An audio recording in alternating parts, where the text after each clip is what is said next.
Fans de Ludo, bienvenue au Renard Ludique. Allez, installez-vous confortablement et aujourd'hui je vous propose de nombreux voyages et ce avec le jeu Expédition autour du monde.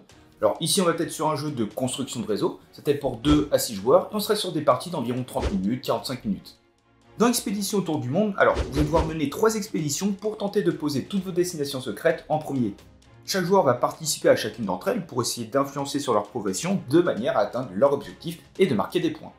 Allez, voyons comment préparer l'expédition. Alors pour ce qui est de la mise en place, après avoir préparé le plateau, vous allez distribuer 12 cartes expédition à chaque joueur si vous faites une partie à 2 ou à 3 joueurs, ou bien 9 cartes dans une partie à 4, 5 ou 6 joueurs. Ces cartes vont représenter vos objectifs de destination durant la partie.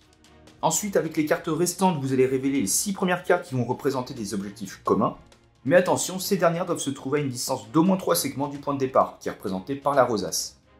Chaque joueur va récupérer son grand jeton de sa couleur, 4 petits jetons et 3 tickets. Et en commençant par le premier joueur, chacun va choisir 4 de ces lieux. Puis à tour de rôle, vous allez placer un jeton sur un rond vert qui va correspondre à la carte, jusqu'à ce que tous les joueurs aient posé leurs 4 jetons. Et là, vous êtes prêt à démarrer la partie. Dans une partie d'expédition autour du monde, vous allez jouer à tour de rôle, à chaque fois en faisant une action, jusqu'à ce qu'un joueur ait posé soit toutes ses cartes, ou bien que toutes les flèches ont été placées sur le plateau. Dans ce cas-là, vous allez terminer le tour de table et vous allez passer au décompte des points. Et bien sûr, le joueur qui en a le plus remporte la partie. Dans ce jeu, vous aurez 3 expéditions possibles, chacune représentée par une couleur et des petites flèches. Et à votre tour, vous allez devoir progresser sur l'une d'entre elles. Alors, si celle-ci n'a pas encore démarré, c'est-à-dire qu'aucune flèche de la couleur n'a été posée sur le plateau, vous allez devoir prendre une flèche de la couleur et la positionner sur un segment de telle sorte à ce qu'elle démarre du point de départ. Et bien sûr, vous allez la diriger vers l'un des 6 lieux reliés. Et au contraire, si elle a déjà démarré, le joueur va prendre une flèche de la même couleur et va la positionner sur un segment, de telle sorte à ce qu'elle parte de la pointe de la flèche précédente et se dirige vers le nouveau lieu relié. Et attention, interdiction de revenir en arrière. Et selon l'endroit d'arrivée, vous aurez 3 possibilités. Si c'est un lieu en vert, ça peut correspondre à un objectif de joueur. Alors si c'est le cas, ce joueur va l'annoncer et va poser la carte correspondante à ce lieu face visible devant lui.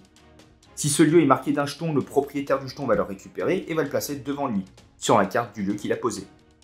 Si ce lieu correspond à un objectif commun, le joueur actif qui vient de poser la flèche d'expédition va récupérer la carte correspondante du lieu et va la poser face visible devant lui.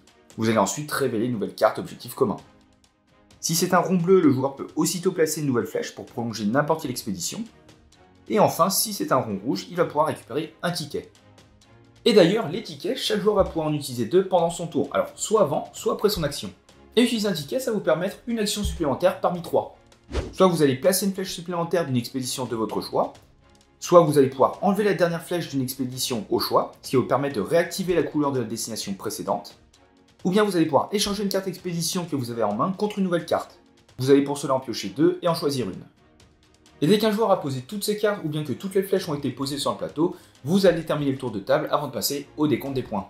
Pour cela, vous allez marquer 1 point par carte posée devant vous, 1 point par jeton récupéré, mais attention, vous allez perdre 1 point par carte que vous avez encore en main et 1 point par jeton de votre couleur non récupéré. Et bien sûr, le joueur qui a le plus de points remporte la partie.